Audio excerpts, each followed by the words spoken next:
Do you remember Spore? It was supposed to be the next big thing from Will Wright, the creator of The Sims and SimCity. This game was ahead of its time and was one of the first AAA games that used procedural generation to such extent. But it failed hard to meet the expectations, and 10 years later it's still the last game to date that Will Wright made. And most importantly, Spore didn't age well and it has tons of technical issues. First of all, looks like game doesn't recognize DSR resolutions, even though it supposedly works in full screen.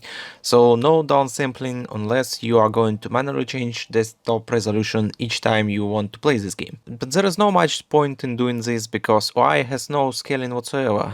So even at my native 4040p resolution, the UI is too small.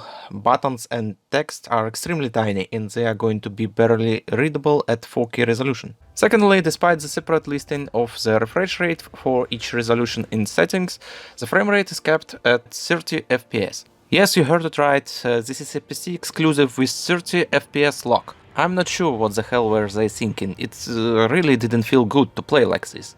It's possible to unlock it by going to the folder with game files, then looking for a file called properties.txt that's supposed to be in data/config folder and adding property frame limit ms44 int line to the end of the file.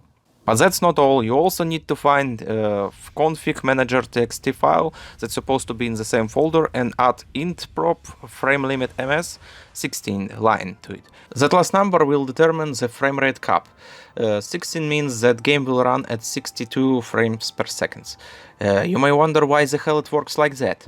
Well, apparently frame limit in this game is calculated by this weird ass formula. 1000 milliseconds divided by the frame limit ms value, and it equals the FPS you'll get in the game. So if you want to get, for example, 144 FPS, you'll need to change that number to 7. Because 1000 divided by 7 equals roughly 143 FPS. Since this value is an integer, you can't choose more precise FPS values.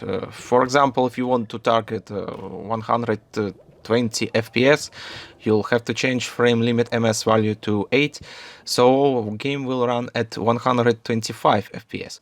And then apply additional frame rate limiter with external software like Riva Tuner to force the desired limit.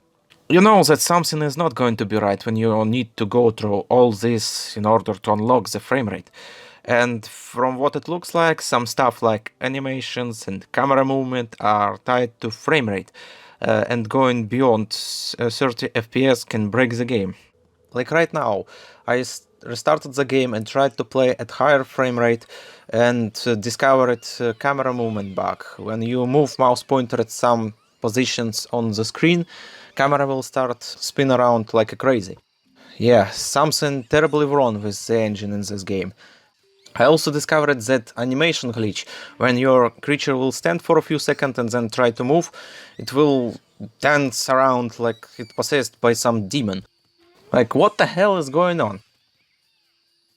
There are tons of other smaller issues, like, as you can notice, at still stage, game was clearly designed for 4:3 aspect ratios displays, because at widescreen resolutions there is invisible spawn zone that's supposed to be outside screen, but developers didn't think about different aspect ratios, so at 16:9 there will be a noticeable pop-up of creatures and game items. As for gameplay itself, unfortunately I can't say it aged any better than technical part of this game. During the first hour, I evolved my creature from cell stage to creature stage, and it was a lot less fun to play than I remember it was back in 2008. It's kinda tedious to play, and game feels lacking in many ways. Gameplay loop gets old too fast. Maybe it's simply not my kind of the game though. I'm not very interested in character creation scene in games. Honestly, I'm not sure if I'll come back to this game with a proper review. Spore feels like one of the reasons why PC gaming was considered dying in the late 80s. I mean, it was supposed to be one of the biggest 2008 releases, but instead all I was reading in the news was about how bad DRM was in this game and how many technical issues it had. There is literally hundreds of glitches it's listed on Games Wiki, and I'm not sure if Maxis ever bothered to fix them because, the game still looks kinda broken. So yeah, no wonder it didn't become a new 100 million seller franchise. Instead of adding the intrusive DRM and treating all their PC user base as criminals, EA could have cared more about the quality of the game itself and spent more time on proper QA and testing. These companies are their own worst enemies, and sadly, Spore is a good example of that.